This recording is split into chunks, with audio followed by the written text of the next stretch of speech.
مرحبا واهلا بكم ايها المستمعين الكرام، ورجعت لكم بفيديوهات جديده ان شاء الله. وهنشوف النهارده بقى فيديو جميل جدا بين اللعيب سيليمينوف ده من اوزبكستان، تقييمه 2512، وهو بيلعب كارسن تقييمه 2839. هنشوف مباراه على اعلى مستوى، مباراه من بطوله قطر ماستر اوبن 2023. هنشوف تضحيات من سيليمينوف على طريق التال، من اسمه كده لعيب عبقري، فرق في التقييم اكتر من 300 بونت، ولكن هيدي كارسن دروس في الشطرنج. وشطرنج كارسن برر الهزيمه ديت، قال لك اللعيب ده كان لابس ساعه في ايده، والساعه اللي في ايده دي وترتني، يعني يوحي بيقول لك بيغش. يعني هو صراحه سيليمانوف الصراحه لعب بطريقه، يعني بطريقه ملهاش حل ومكسب رهيب، بس اللي بيلعب كارسن الفا زيرو. الصراحه مباراه عبقريه من اللعيب ده، واللعيبه اللي هم من اوزبكستان صراحه عباقره ويتميزوا بالابداع الشديد. يلا بينا نشوف المباراه.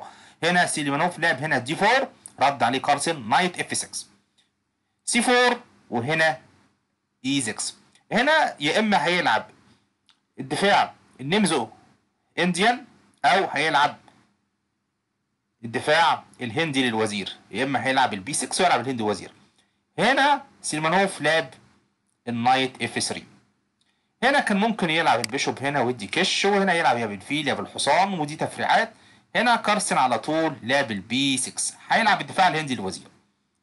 الدفاع الهندي للوزير على فكره في مشاكل، على فكره ان الابيض لو لعب اكتف الاسود بيتحط في مشاكل، وده اللي هنشوفه في المباراه.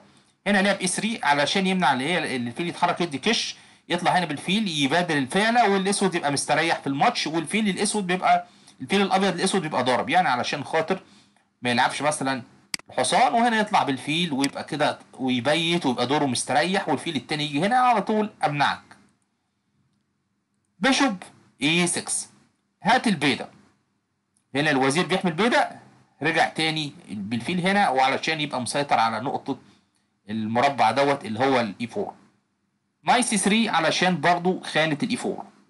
هنا الاسود لعب هنا السي 5. هنا بقى ليه الاكشن ابتدى، والفكره كلها ان هو عاوز يلعب الدي 4 ويبادل البدء اللي هو بتاع الوسط، ودور الاسود بيبقى جميل جدا.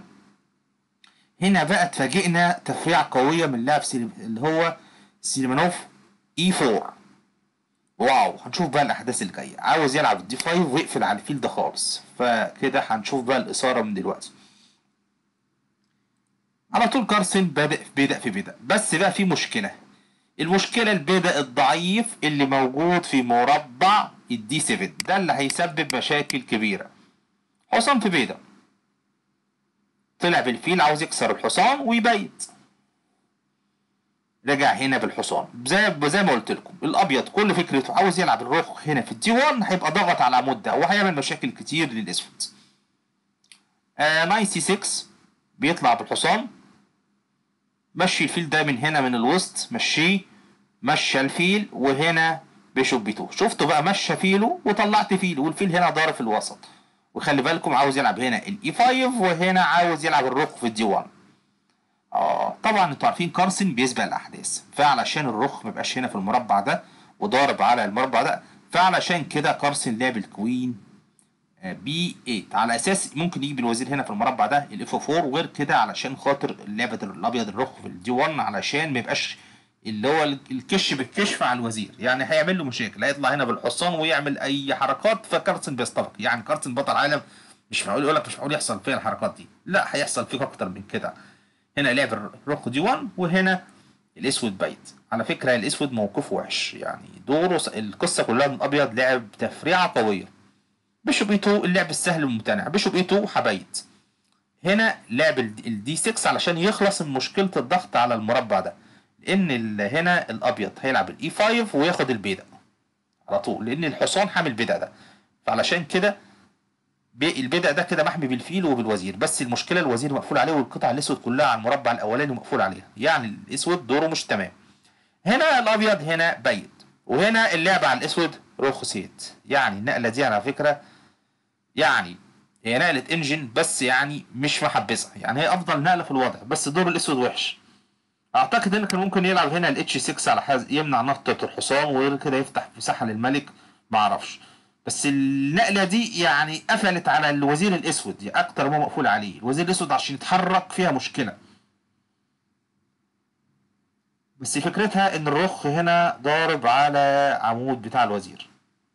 هنا برضو الابيض لعبه السهل، حط الرخ هنا ويحط الفيل هنا ويبقى الرخ ضارب على هذا العمود.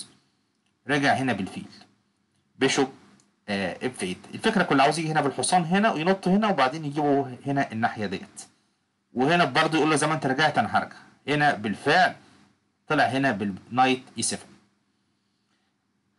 اللعب هنا على الابيض. الابيض بقى طلع بالحصان هنا نايت بي 5. هات البدا ده. هنا بقى اعتقد يعني كانت غلطة كارسن الوحيدة في الماتش. اوه نايت اي 8. كان الافضل اعتقد ان هو يطلع بالحصان هنا في المربع ده ودوره يبقى عادي. يعني اعتقد لو طلع هنا هو خايف يطلع بالحصان هنا. خاف من فيل في حصان.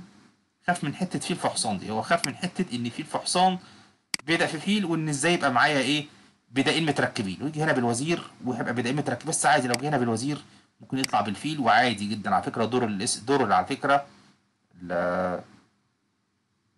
ممكن يجي هنا بالفيل هنا علشان خاطر الفيل ده يبقى حامل بيدق. ده اللي هيجي هنا بالفيل. هو خاف بس من الشكل ده. هو خاف من هذا الشكل. قال لك هبقى متكتف ومش دوري مش حلو. في افكار زي الاتش 4 والاتش 5 والكلام ده. فهو خاف. فعلشان كده هو سحب حصانه لورا علشان خاطر في حصان. بس مشكلة بقى القطع كلها مرصوصة في المربع الأولاني. يعني حاجة غريبة الشكل. قطع كرسم كلها على المربع الأولاني. يعني لو هنا لعبة دي 5 أعتقد إن هي مش مجدية. بدأ في بدأ بدأ في بدأ. أعتقد رخ في حصان. فيل في رخ.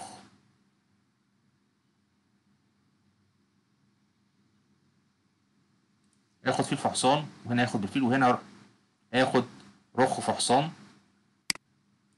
ياخد بالفيل وهيطلع بالوزير في المربع ده والحصان هيجي الناحية دي والناحية دي. أعتقد الأبيض هيطلب ماتات وأعتقد الدور الأبيض هيبقى رهيب جدا ويجي بالفيل هنا يطلب ماتات.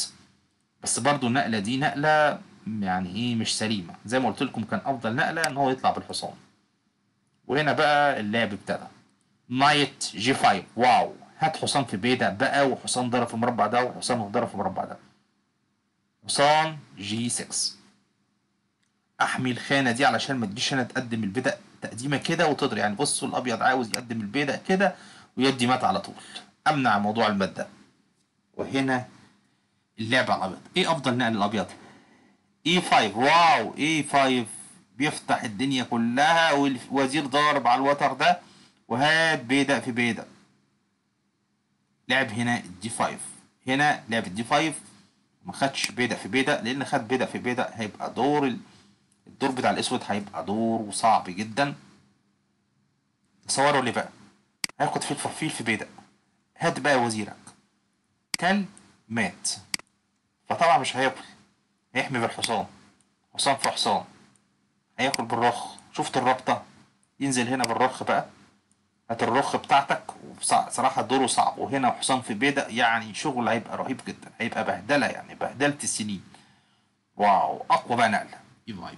هنا لعبة دي 5 علشان خاطر فوت البيدق علشان خاطر الضرب اللي هيحصل. كوين بي 3 اطلع كده ابقى اخلص من الرابطة. وهنا اللعب على الاسود. مشي بقى الحصان اللي هيعمل لنا مشاكل دي كلها. طبعا هنا لو خد بيدق في بيدق مشكلة برضو. الابيض عنده اكتف برضو فيل في بيدق. طبعا عنده فيل في بيدق وعنده هنا بالوزير طالب مات في المربع ده وعنده شغل رهيب. بس فيل في بيدق هتبقى رهيبة جدا. هيبقى ضاغط على المربع ده. شوفوا كم قطعة. وعنده هنا حصان في بيدق وفي فيل في بيدق وعنده القطعة كلها. فعلشان كده قال لك مشي بيشوب اي 7. وهنا يظهر بقى روح تيل. روح تيل هنا تتمثل سيلي منوف والزمن الجميل بقى. وحصان في بيدق ولا كارسن ولا بطل عالم ولا اي حاجه. شوف بقى اللعب الرهيب. روح تال حصان في بيدق. ايه ده حصان في بيدق. ايه اللعبه الغريبه دي. خد حصان على الهوا. خد الحصان. بيدق في بيدق. ايه ده. إيه المشكله. اخد بالفيل. رخ الفيل. رخ الفيل. خد بقى القطعه تحت. تاني قطعه ضحيه. رخ الفيل. خد بالبيدق وهنا ادى كش. ايه الفكرة كلها. الفكرة كلها ان الوزير نايم تحت خالص والطابية هنا نايمة والطابية هنا نايمة وعلى حس الحصان يتحرك هنا ويدي كشات ومتات، وهنا الفيل يطلع يدي متات، يعني القصة كلها على حس متات. الابيض الاسود هياخد متات، ان قطع الاسود عنده قطع كلها ملهاش لازمة. يعني ان كده في الوضع ده فرق رخ للاسود، بس الرخ زي ما انتم شوفوا محشور ازاي، والوزير عشان يقوم من مكانه فيها كارثة. الوزير هنا مش قادر يتحرك، فهنا ادى كش، عشان كده التضحية العبقرية. هنا ملوش غير حل واحد، ان هو يجي بالملك في مربع كينج اف 8، وهنا نايت دي 4. نايت عاوز يديله زبيدة بقى، عاوز يديله كش وكشات ومتات. نايت اف 4 علشان يمنع الكشات. حد يقول لي طب عادي يعني يلعب اي نقله، اي نقله زي ايه؟ يلعب اي 6. لعب اي 6، هات كش، هيجي فين هنا؟ هيديله كش، هيجي فين؟ اوعى تيجي في المربع ده، هتاخد مات على طول. امال بقى يروح فين؟ حد يقول لي هيجي هنا في مربع الامان، هديله كش، هيجي هنا هديله كش، كش بقى مزدوجه، هيجي هنا خد مات حلوه بقى. واو. علشان كده لعب النايت في 4 علشان يمنع الضرب ده. هات بقى الحصان اللي عامل لنا مشاكل ده، هات بقى الحصان ده. طبعا هنا لو نزل هنا هيدي هنا بالبيدق، وهياخد الحصان كده اجباري كده، والحصان هيتاخد، والملك اصلا مكشوف كشف بلاش حل، يعني الملك مكشوف على الهوا. ممكن يدي حصان هنا كش، يعني في شغل هيبقى عند الابيض. هات الحصان ده، تلعب الملك ايه، يمنع الملك من الضرب اللي بياخده. رخ في حصان. هنا بقى كل الفكره كلها عاوز يطلع بالحصان هنا في المربع ده، وعنده الفيل يدي كش وكده. فقال لك بقى الوزير يقوم بدل ما هو نايم طول الدور. نايت اف 5، نقله حاسمه بقى من سيليمنوف، عاوز يطلع بالفيل هنا ويدي كشات والمتات والحركات دي. بي 5، هاتوا. ايه، استني تاني، هاتوا، هات البدا ده. طب لو هات الفيل، هيدي كش، هينزل هنا هياخد مات في واحد. يا لهوي يا خبر ابيض، حاجه ملهاش حل. قال لك انزل هنا بالفيل، وهنا كان كش، كش ملك. طبعا هنا ما ادكش هنا. حد يقول لي كان ياخد رخ فيل ويريح ويرجع الفرق، هياخد عادي بالرخ في حصان. وخلي بالكم القطع كلها تبقى قد بعض، وهيبقى ايه ده، سيليمانوف عنده 6 عساكر وده عنده 3 عساكر، والقطع قد بعض. فقال لك انا محتفظ بالفرق اللي معايا ده، ممكن يسعفني، فما يقدرش يرد الفرق. دخل هنا بالملك في مربع الكينج اتش 8، وهنا كانت النهايه. خد يا ابني الحصان، انا مش عاوز الحصان ده، سلم على طول، سلم تسليمه هادي. طبعا لو خده هياخد المات على طول، ملهاش حل. لعبه سوبر ستار دي بقى، ايه تخليص اهالي. القصه كلها يدي هنا بكشات وياخد الوزير، يعني يشتغل بقى شغل زبيده بقى. يعني الصراحه طلع هنا بالبيدق، في هنا مات، في 50 مات يعني. في هنا كده شغل، وهنا شغل، كش هنا فيها شغل، كش. يعني بصوا الكش دي كمان هيعمل فيها ايه. هيجي هنا بالحصان، الصراحة مش لاقي يعني دور ما يقوس منه يعني.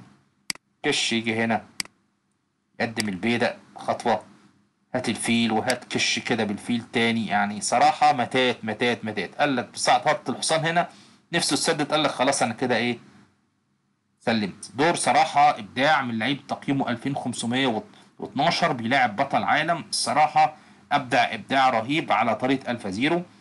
ويا جماعة اتمنى تكون الفيديو عجبكم، والى اللقاء في فيديو اخر. ما تنسوش يا جماعة تشتركوا في القناة وتفعلوا زر الجرس علشان تشوفوا كل جديد.